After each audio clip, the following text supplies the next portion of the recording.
میرے محترم عزیز بھائیوں اور بہنوں، آج ہم جس موضوع پر گفتگو کرنے جا رہے ہیں وہ ہم سب کے لیے بہت اہم ہے، اور وہ ہے اپنے بچوں کی پرورش ہم کیسے کریں۔ یقین جانیے، بچوں کی تربیت کوئی معمولی کام نہیں، یہ وہ ذمہ داری ہے جس پر نہ صرف ہماری دنیاوی کامیابی بلکہ ہماری آخرت کی کامیابی بھی موقوف ہے۔ اللہ تعالیٰ قرآن مجید میں ارشاد فرماتے ہیں، یا ایھا الذین آمنوا قوا انفسکم واہلیکم نارا، اے ایمان والو، اپنے آپ کو اور اپنے گھر والوں کو جہنم کی آگ سے بچاؤ۔ یہ آیت صاف بتا رہی ہے کہ اپنے گھر والوں یعنی بیوی اور بچوں کی صحیح دینی تربیت کرنا ایمان والوں کی ذمہ داری ہے۔ نبی اکرم صلی اللہ علیہ وسلم کی تعلیمات، رسول اکرم صلی اللہ علیہ وسلم نے فرمایا، تم سب نگہبان ہو اور تم سب سے اس کی رعیت کے بارے میں سوال ہوگا۔ امام اپنی رعیت کا نگہبان ہے، مرد اپنے گھر والوں کا نگہبان ہے، اور عورت اپنے شوہر کے گھر اور اولاد کی نگہبان ہے۔ یعنی بچے ایک امانت ہے اور اس امانت کا حساب قیامت کے دن دینا پڑے گا۔ اب آئیے ہم تفصیل سے سمجھتے ہیں کہ بچوں کی پرورش اور تربیت کیسے کرنی چاہیے۔ تربیت کی شروعات ماں کے انتخاب سے ہوتی ہے۔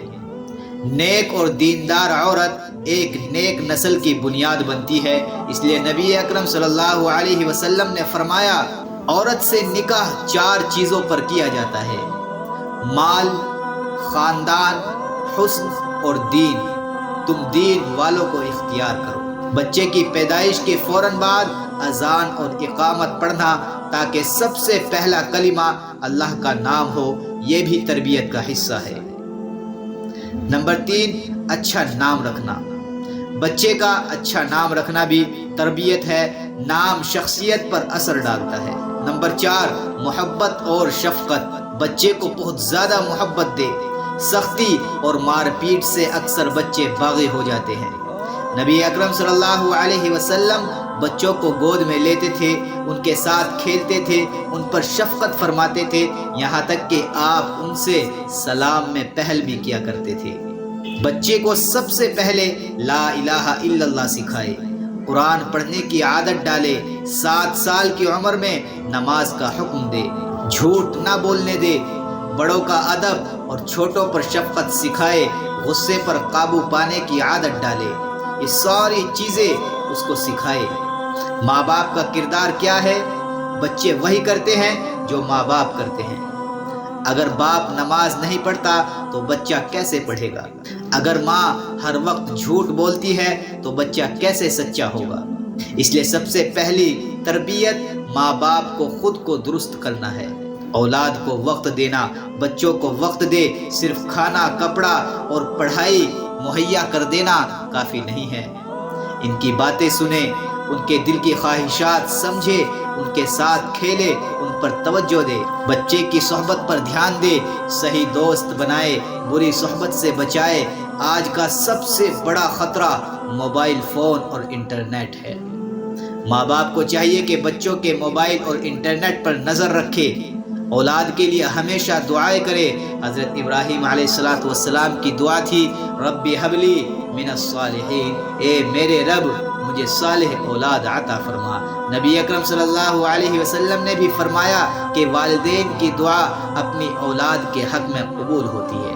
میرے عزیز بھائیوں اور بہنوں، اولاد کو دنیاوی تعلیم کے ساتھ ساتھ دینی تعلیم بھی ضرور دے۔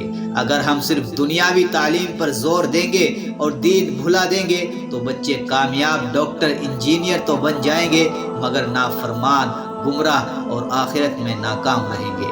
میرے عزیز بھائیوں، محنت اور ذمہ داری سکھائے، بچوں کو محنتی بنائے، گھر کے چھوٹے کام کرنے کی عادت ڈالے، آرام طلبی اور لاپرواہی نہ سکھائے۔ بچوں کے درمیان فرق نہ کرے، سب کو برابر محبت دے۔ اگر ماں باپ کسی ایک کو زیادہ چاہتے ہیں تو دوسرے کے دل میں حسد اور بغض پیدا ہوگا۔ میرے بھائیوں اور بہنوں، یاد رکھو، اولاد اللہ کی نعمت بھی ہے اور امتحان بھی ہے۔ اگر ہم نے اچھی تربیت کی تو یہی اولاد دنیا میں ہماری آنکھوں کی ٹھنڈک اور آخرت میں جنت کا ذریعہ بنے گی، اور اگر تربیت میں کوتاہی کی تو یہی اولاد دنیا میں ہمارے لیے عذاب اور آخرت میں وبال جان بنے گی۔ اے اللہ ہمیں اپنی اولاد کی صحیح تربیت کرنے کی توفیق عطا فرما۔ اے اللہ ہماری نسلوں کو نمازی بنا، پرہیزگار بنا، نیک اور صالح بنا۔ اے اللہ ہمارے بچوں کو دنیا اور آخرت دونوں میں کامیابی عطا فرما۔ آمین یا رب العالمین۔